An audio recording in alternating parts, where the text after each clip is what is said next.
भाव समास होता है। अब दूसरी महत्वपूर्ण बात, अव्ययी भाव का पहला पद अधिकतर उपसर्ग होता है। अव्ययी भाव समास में जो उसका पहला पूर्व पद होता है वो अधिकतर उपसर्ग होता है, जैसे आ, बे, प्रति, यथा आदि। तो ये अब हम बच्चों पढ़ेंगे कि उसमें अव्ययी भाव समास में जो पहला पद होता है वह अव्ययी है, क्योंकि उसमें उपसर्ग का प्रयोग होता है। पहले पद में उपसर्ग होता है। अधिकतर में यथाशक्ति, शक्ति के अनुसार, आजन्म, जन्म पर्यंत या जीवन भर। तो हमने ये दो पढ़े हैं। तो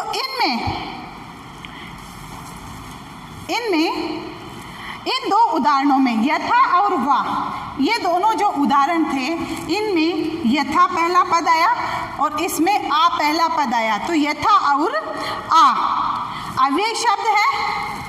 ये दोनों अब इसके अव्ययी शब्द हो गए, क्योंकि यहाँ पर इन्होंने कहा था कि समस्त पद अव्यय का काम करे, पूरा पद जो है वो अव्यय का काम करे। तो इसमें जो पहला पद है वह अव्ययी है, जो पूर्व पद के रूप में प्रयुक्त हुए हैं। ये इसमें पूर्व पद के रूप में प्रयुक्त हुए हैं। पूर्व पद पहला पद, तो पहले पद के रूप में आ और यथा प्रयुक्त हुए हैं। इनसे बना समस्त पद अव्यय का काम कर रहा, और इनसे जो समस्त पद बना हुआ है जन्म और यथाशक्ति और आजन्म, इनसे यही समस्त पद बना है जो कि अव्यय का काम कर रहा है। इसलिए दोनों ही समस्त पद अव्ययी भाव समास के उदाहरण हैं। अव्ययी भाव समास के कुछ और उदाहरण इस प्रकार हैं। हाथों हाथ, एक हाथ से दूसरे हाथ, ये अव्ययी भाव समास का उदाहरण है। अनजान, बिना जाने, भर पेट, पेट भर कर। तो इनमें जो पहला पद है, पूर्व पद जो है वो अव्यय का काम कर रहा है। बेखटके, बिना खटके के, आजन्म, जन्म से लेकर प्रतिदिन, प्रत्येक दिन। तो ये सभी जो है समस्त पद अव्यय का काम कर रहे हैं। तो बच्चों अव्ययी भाव समास आपके समझ में आया कि जिस समास का पूर्व पद अव्यय प्रधान हो, उत्तर पद में संज्ञा या क्रिया विशेषण हो तथा समस्त पद जो है वो अव्यय का काम करे, उसे अव्ययी भाव समास कहते हैं। अव्ययी भाव समास का पहला पद अधिकतर उपसर्ग होता है, उसमें अधिकतर में उपसर्ग का प्रयोग होता है। तो बच्चों ये था अव्ययी भाव समास। अब पढ़ते हैं हम दूसरा, तत्पुरुष समास। दूसरा है तत्पुरुष समास। तत्पुरुष समास जिस समस्त पद का पूर्व पद गौण, मतलब न के बराबर, कम महत्वपूर्ण। गौण किसको कहेंगे? जिसका कोई वजूद नहीं होता है, जो कि हमारे साथ तो है लेकिन उसकी कोई इम्पोर्टेंसी नहीं है, वो हमारे लिए महत्वपूर्ण नहीं है। तो इस समस्त पद का पूर्व पद कौन सा? पहला पद जो फर्स्ट वाला होता वो। तो पहला पद इसमें गौण मतलब कम महत्वपूर्ण होता है, और उत्तर पद मुख्य या प्रधान होता है। इसमें दूसरा पद जो होता है वह प्रधान भी होता है और मुख्य भी होता है। तो दूसरा पद मुख्य और प्रधान होता है, उसे तत्पुरुष समास कहते हैं।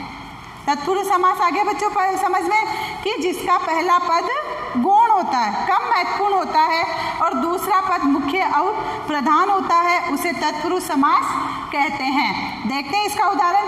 जल की धारा, शब्द बना जलधारा। रसोई के लिए घर, रसोई घर। तो यहाँ हमने दो शब्द पढ़े, जलधारा और रसोई घर। इन दोनों शब्दों में धारा और घर, दोनों शब्दों में धारा और घर महत्वपूर्ण है, क्योंकि जब धारा ही नहीं होगी तो जल की धार कहाँ से बंधेगी, और घर नहीं होगा तो रसोई कहाँ से बनेगी, है ना। तो अतः जिस समस्त पद में पूर्व पद संज्ञा अथवा विशेषण हो, जिस समस्त पद में पूर्व पद संज्ञा या विशेषण हो तथा उत्तर पद संज्ञा और प्रधान हो, दूसरा पद जो है वह संज्ञा और प्रधान हो, उसे तत्पुरुष समास कहते हैं समास करने पर दोनों शब्दों के बीच की विभक्ति, समास करने पर दोनों शब्दों के बीच की विभक्तियों का लोप हो जाता है। इनके दोनों के बीच में जो विभक्ति आती है, इनको समास पद बनाने के लिए इनके बीच में जो चिन्ह दिए गए हैं उनका लोप हो जाता है और शब्द बनेगा जल, धारा और रसोई घर।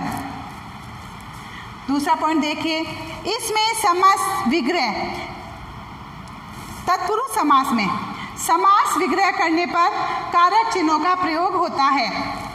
इसमें समास पद का विग्रह करने पर कारक चिन्हों का प्रयोग होगा। समास पद को जब हम अलग कर रहे हैं तो बीच में कारक चिन्हों का प्रयोग किया जाता है। जैसे जल धारा में जल की धारा, की, तो इसमें मतलब कारक चिन्ह का प्रयोग हुआ। रसोई घर में रसोई के लिए सब कारक चिन्ह है तो कारक चिन्ह का प्रयोग होता है, जैसे पर, से, का आदि। लेकिन जब इनका समास पद बनाया जाता है, समास पद का विग्रह करने पर तो कारक चिन्हों का प्रयोग होता है, लेकिन इनका समास पद बनाने पर कारक चिन्हों का लोप हो जाता है, तब उनका प्रयोग नहीं किया जाता है। अब हम देखते हैं तत्पुरुष समास के भेद। तो बच्चे देखते हैं तत्पुरुष समास के भेद। तत्पुरुष समास के 6 भेद होते हैं।